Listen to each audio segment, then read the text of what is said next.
ఏది నిజమైతే అది అన్నటువంటి స్టేజ్ నుంచి అట్లా మాట్లాడే వాళ్ళని డౌన్ ప్లే చేసి మొండిగా మూర్ఖంగా ఇప్పుడు లైక్ తిట్టిపోసేటటువంటి వాళ్ళని అవతల వాళ్ళని దబాయించే వాళ్ళని ఎంకరేజ్ చేశారు.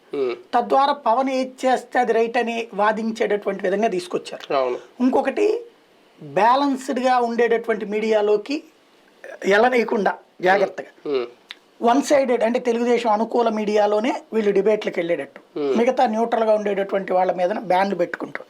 వాళ్ళ దగ్గరికి వెళ్ళదండి అంటే తెలుగుదేశం బ్యాన్ పెట్టింది అట్లాగే వీళ్ళు కూడా అదే దోవలు. అంటే ఒక రకంగా చెప్పాలంటే తెలుగుదేశం బాటలో వాళ్ళ షూస్లో వీళ్ళ కాళ్ళు పెట్టుకుని నడుస్తున్నారు. పవన్ కళ్యాణ్ అట్లా నడిపించడం బిగిన్ చేసేసారు. అయితే అయినా కాస్త చైతన్యవంతమైన సమాజం కాపు సమాజం కాబట్టి వాళ్ళల్లో ఇదంతా మన మంచికే అనుకుంటున్నారు. కానీ ఎక్కడో సంథింగ్ పీప్ అంటుంది, లైక్ చిరంజీవి లాగా మధ్యలో దెబ్బ అవుతుందని వాళ్ళని కన్విన్స్ చేయడం కోసం అని చెప్పేసి ఈ స్టేట్మెంట్లు హైలైట్ చేస్తూ వచ్చారు. ఫైనల్గా ఇప్పుడు ఒరిజినల్ సింపుల్ లెక్కండి, భారతీయ జనతా పార్టీకి జగన్కి ఏంటి గొడవ?